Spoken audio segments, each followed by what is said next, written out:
Salam budi luhur. Baiklah, kita masuk ke pertemuan pertama mata kuliah pemrograman berbasis framework 2. Gambaran umumnya mata kuliah ini merupakan mata kuliah yang menjelaskan tentang pemrograman web lanjut menggunakan framework. Materi yang diberikan meliputi konsep object-oriented programming, pengenalan framework, web templating, serta implementasi database pada pemrograman web. Nah, untuk capaian pembelajarannya yang pertama, mahasiswa mampu menjelaskan konsep OOP, selanjutnya mampu mengimplementasikan konsep OOP pada pemrograman web, yang ketiga mampu mengimplementasikan framework ke dalam pemrograman web, yang keempat mampu menjelaskan konsep MVC, model view controller, yang kelima mampu mengimplementasikannya, dan yang terakhir mampu membuat laporan perancangan dan mempresentasikan final project website-nya. Nah, untuk prasyarat mengikuti mata kuliah ini adalah kalian harus dapat dulu mata kuliah desain dan pemrograman web dasar dan mata kuliah pemrograman berbasis framework 1 ya, yang harusnya kalian sudah dapatkan di semester sebelumnya. Nah, untuk kriteria dan persentase penilaian, jika Anda ingin dapat grade A, final skor Anda, nilai akhir Anda harus di atas 81 ya. Jika nilai Anda 71 sampai 80, Anda akan dapat nilai grade B. Jika 60 sampai 70 dapat C, di bawah 60 maka Anda dianggap tidak lulus ya. Jadi Anda harus mengulang atau mengambil semester pendek. Nah, untuk penilaiannya dibagi 4. Yang pertama, kehadiran Anda dinilai 10%, tugasnya 20%, UTS-nya 30%, dan UAS-nya 40%. Nah, untuk referensi kalian bisa dapatkan di internet ya. Jadi untuk mata kuliah ini referensi yang digunakan adalah buku dari Lionel Ejal ya, Practical Codecnitor 3. Yang selanjutnya buku dari Rolf Fosdar, Codecnitor Web Application Blueprints. Yang keempat UML ya, UML ini untuk perancangan database. Dan yang terakhir buku dari Christian Mancas ya, tentang database juga, model database design. Untuk referensi lainnya, kalian juga bisa dapatkan dengan browsing di internet ya.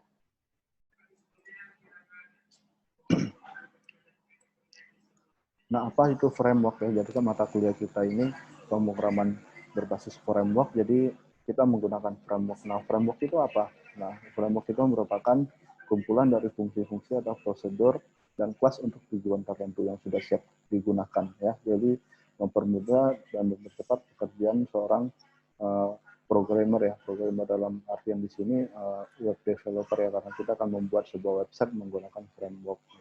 Jadi apa bedanya dengan menggunakan framework dan tidak menggunakan framework? Jika Anda tidak menggunakan framework, maka Anda membuat fungsi-fungsi atau prosedur-prosedur fungsi website itu dari nol, sedangkan kalau kita menggunakan framework, fungsi-fungsi itu sudah ada, kita tinggal menggunakannya saja. Framework jika berkaitan dengan PHP, maka akan menjadi PHP framework ya. Jadi framework ini kebanyakan di semua bahasa pemrograman object oriented ini ada framework-nya ya. Jadi kalau PHP itu ada framework-nya banyak, dan misalnya Java ada juga, Python juga ada framework-nya ya.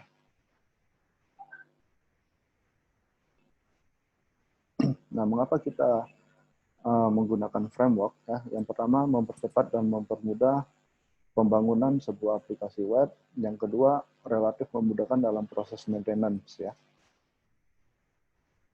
Yang ketiga, framework sudah menyediakan fasilitas-fasilitas umum yang biasa digunakan ya. Jadi kita tidak perlu membuat codingannya dari awal lagi, misalnya untuk validasi, ORM, pagination, multiple database, dan lain sebagainya ya. Yang keempat, lebih bebas dalam pengembangan jika dibandingkan CMS ya. Kalau CMS itu kita lebih fokus ke konten, sedangkan kalau kita framework ini kita tetap perlu ngoding, tetapi lebih pengembangannya lebih bebas.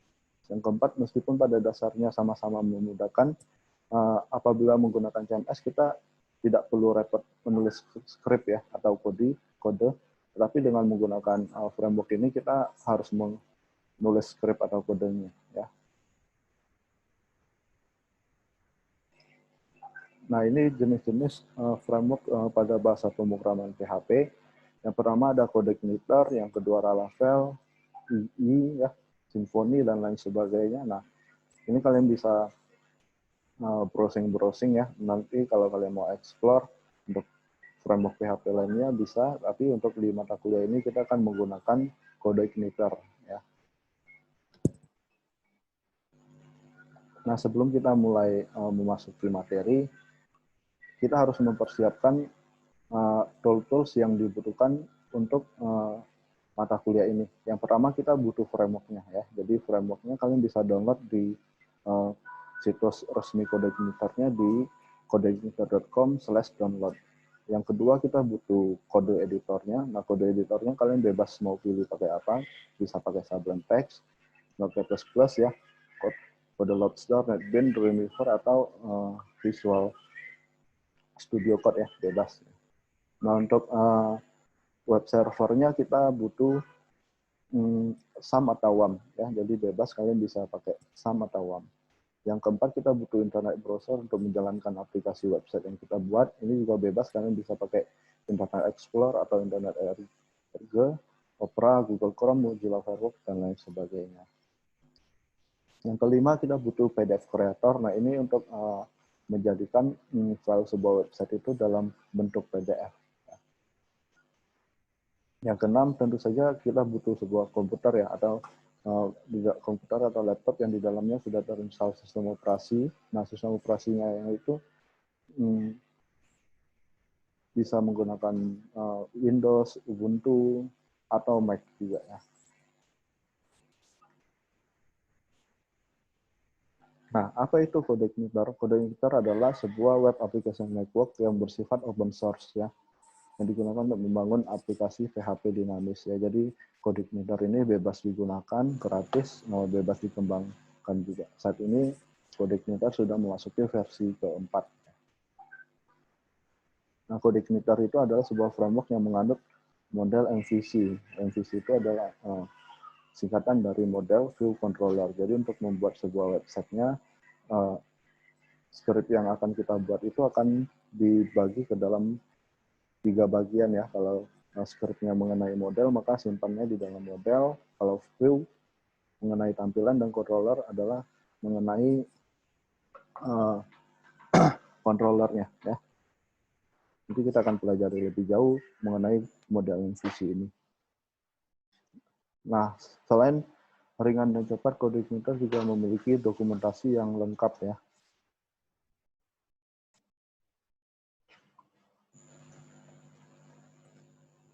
Nah, ini cara kerja kode igniter. Kita bisa lihat ya.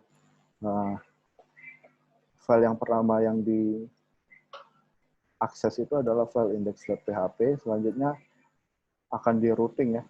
Akan di routing oleh framework-nya. Terus masuk ke komponen security, apakah ada injection atau lainnya ya, sehingga kalau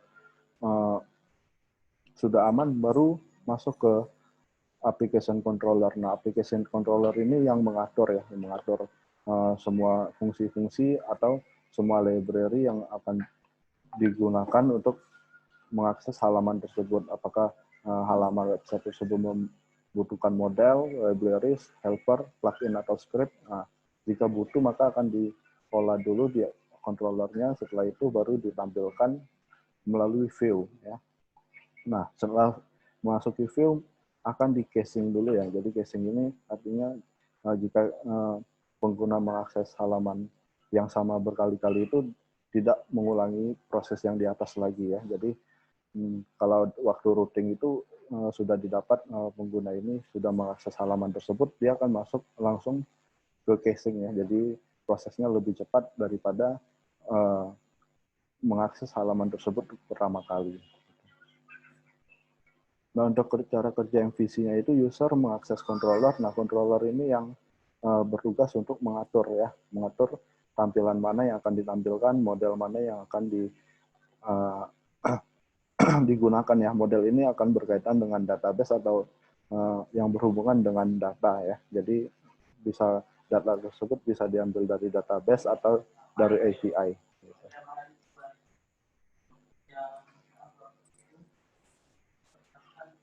Nah, ini mengenal PHP dan OOP, harusnya kalian sudah tahu semua PHP itu apa, dan OOP harusnya di bahasa pemrograman lain kalian dapat mata kuliahnya juga.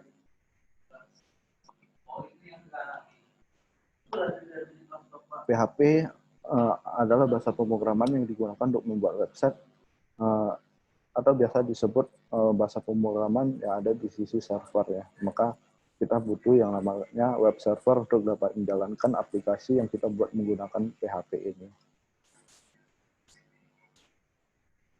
Nah, Object Oriented Programming OOP ini adalah paradigma pemrograman ya yang berorientasi pada objek. Jadi OOP ini artinya gaya pemrograman yang digunakan untuk menulis sebuah kode.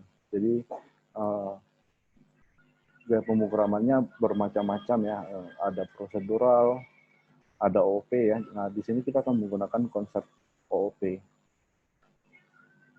Jadi dalam konsep OOP ini semua masalah itu dibagi dalam objek-objek karena konsep data dan fungsi-fungsi yang akan mengoperasikan digabungkan menjadi satu kesatuan ya. Jadi disebut objek. Nah, sederhananya objek itu adalah kumpulan variabel atau fungsi yang dibungkus menjadi suatu tempat atau kesatuan ya. Kita akan pelajari. Nanti ada istilahnya yang namanya kelas, function, dan lain sebagainya. Nah, ini kalian bisa browsing atau harusnya kalian sudah dapat materi mengenai OOP di mata kuliah bahasa pemrograman berorientasi objek ya. Jadi secara teori OOP ini digunakan pada bahasa pemrograman itu sama, konsepnya, strukturnya, dan lain sebagainya, cuman beda sintaks saja. Nah, ini salah satu contoh kelas ya. Jadi kelas artikel itu memiliki atribut judul, nama penulis, tanggal terbit, kategori, metodenya misalnya terbitkan, arsipkan, hapus, edit, dan lain-lain. Seperti itu ya. Nah, ini mengenai objek. Objek adalah instan dari kelas ya. Ini berarti kelas harus di instantiate ya. Jadi artinya kelas ini harus dibuatkan objeknya terlebih dahulu agar bisa digunakan dalam program.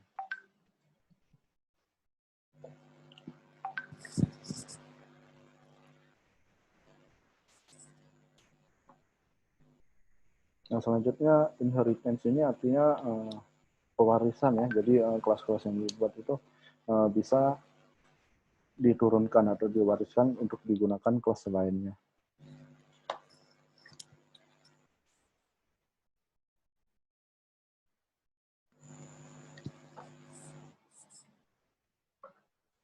Nah, untuk materi pertemuan pertama ini kita akan membahas tentang konsep dan teknik perancangan basis data.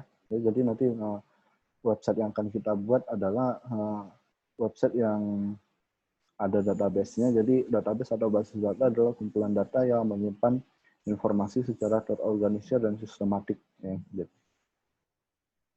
Nah, fungsi basis data menyimpan data, mencari data, mengelompokkan data, memudahkan user dalam mengelola data dan menjadikan lebih efektif. Nah, untuk manajemen basis data banyak sekali ya database-nya. Nah, ada yang MySQL, ada Postgres, Microsoft SQL Server, Oracle, SQLite, dan lain sebagainya. Nah, di sini kita akan menggunakan database MySQL ya. Nah, untuk studi kasusnya, karena mata kuliah ini dari pertemuan pertama sampai pertemuan selanjutnya itu saling berkaitan, jadi kalau yang ketinggalan harus selesai dulu di pertemuan yang ketinggalannya agar di pertemuan selanjutnya bisa melanjutkan. Jadi di mata kuliah ini kita akan membuat sebuah aplikasi website penjualan ya. Jadi kita merancang dulu database-nya seperti apa, setelah kita buat database-nya, baru kita masuk untuk pembuatan aplikasinya. Nah, di sini ada contoh rancangan IRD atau rancangan Entity relationship diagram untuk database yang akan kita buat. Ya, jadi di sini kita bisa lihat ada berapa tabel, ada tabel supplier, ya, staff, tagihan, pengeluaran, barang, dan penerimaan. Ya, ini adalah ISD-nya. Nah, kalau ditransformasi ke LRS seperti ini, nanti akan menjadi tabel dengan field-field yang akan kita masukkan ke dalam DBMS kita, ya. Nah, ini ya. Jadi ada tabel tagihan, supplier, staff, pengeluaran, pembelian, beli barang, keluar, terima, dan penerimaan. Jadi ada total ada 10 tabel yang akan kita buat untuk materi pertemuan pertama ini. Kita coba buat dulu untuk tabelnya. Ya.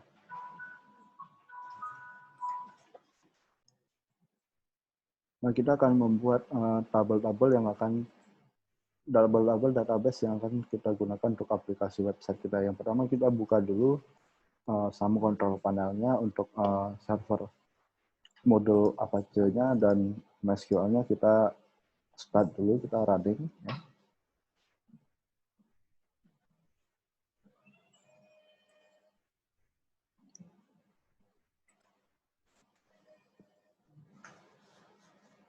Nah, jika sudah running, kita buka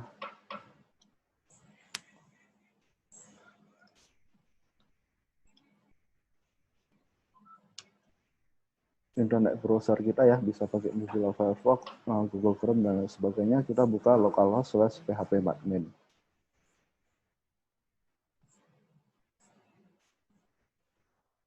Nah, selanjutnya kita buat database, klik menu database.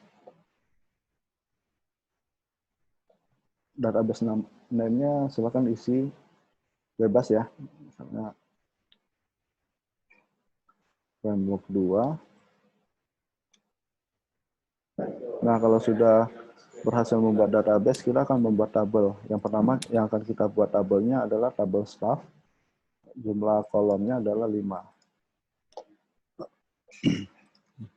Field yang pertama nick, field yang kedua password, field yang ketiga nama, field yang keempat alamat, field yang kelima jenis kelamin. Tipe data untuk ini varchar, password varchar, nama varchar, alamat teks, jenis kelamin varchar. Nah, misalnya nick 16, passwordnya 255 karena akan menggunakan enkripsi, phishing, ya. Untuk namanya 50, alamatnya kita menggunakan teks, jadi tidak perlu mengisi panjangnya. Jenis kelaminnya kita misalnya 20. Nah, untuk nicknya kita kasih primary key, ya.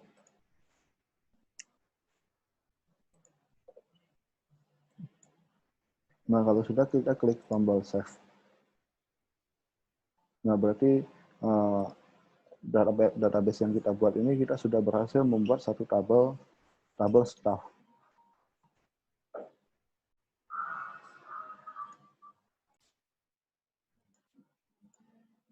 Nah, kita sudah berhasil membuat tabel yang pertama, tabel staff. Silakan kalian lanjutkan untuk membuat tabel selanjutnya, tabel supplier, tabel barang, tabel pembelian, tabel beli, tabel penerimaan, tabel terima, tabel tagihan, tabel pengeluaran, dan tabel keluar. Ya. Jadi nanti tugasnya adalah kalian membuat sisa tabel yang akan kita gunakan untuk membuat aplikasi penjualannya. Jika sudah, nanti kita akan lanjutkan ke materi pertemuan kedua. Untuk materi pertemuan pertama, cukup sampai di sini, ya. Jadi kita sudah mempelajari